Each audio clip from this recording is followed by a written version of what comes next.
Sot po përgatisim një kek me qershia. Pasi tani kemi qershiat ende në sezon, do t'i shfrytëzojmë në receta të ndryshme.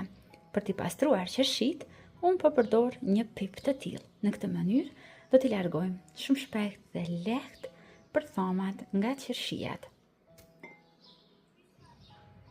Në total, për këtë ëmbëlsirë, do të përdorim 300 gram qershia. Vazhdojmë i pastrojmë kështu gjitha. Tani që i kemi pastruar qershit, vazhdojmë që ta përgatisim brumin e ëmbëlsirës. Fillimisht, në njëjën më të madhe dhe më të thellë shtojmë 4 vezë plota. Tek vezët, vazhdojmë dhe shtojmë një gotë plot me sheqer. Masa e kësaj ëmbëlsire bëhet me gota. Gotën që po e përdor unë është gotë prej 250 ml. Një gotë plot me sheqer e shtojmë sipër vezëve. Në këtë ëmbëlsirë, s'ka nevojë që ta përdorim miksirin, thjesht i përzijem pak vezët dhe sheqerin, derisa të bëhen bashkë të kthyen. Tani vazhdojmë që brenda ta shtojmë vajin. Edhe vaj në të njëjtën sasi, një gotë prej 250 ml. Zakonisht, kur përgatisim ëmbëlsira me fruta, nuk përdorim qumësht, por përdorim kos ose jogurt. Në këtë rast, unë po përdor jogurt. Nëse në vendin ku ju jetoni nuk mund ta gjeni si produkt jogurtin, mund ta zëvendësoni lirisht me kos. Një gotë 250 ml me jogurt.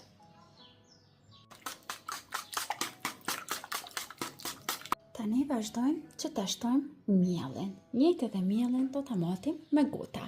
Në total do të shtojmë 3 gota nga 250 ml me miell. Gota e dytë dhe e treta. Vazhdojmë të shtojmë një pako pluhur për pjekja.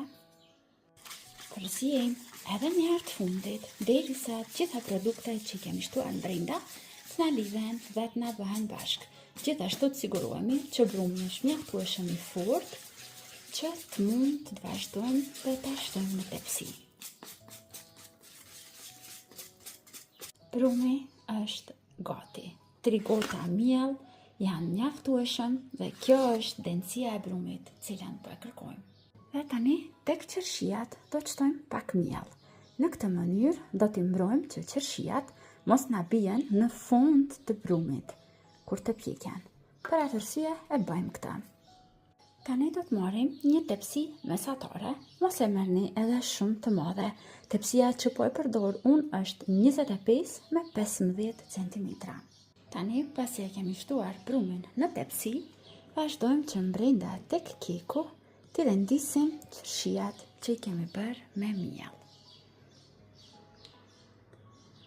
Dhe tani vazhdojmë në pjekje. Fura është e parangrohur në 220 gradë dhe ashtu në temperaturë mesatare do ta pjekim diku afërsisht 20 deri në 25 minuta. Keku, sa po është pjekur, e kam larguar nga fura dhe kam ndarë në pjesë më të vogla. Vazhdojmë tani që ta shërbejmë në pjata. Ëmbëlsira është gati. Sipër e kam shërbyer me akullore dhe pak çokoladë të shkrirë. Shpresoj që do ta provoni edhe ju. Do ta shijoni dhe do ngelen të kënaqur edhe nga shija e kësaj recete.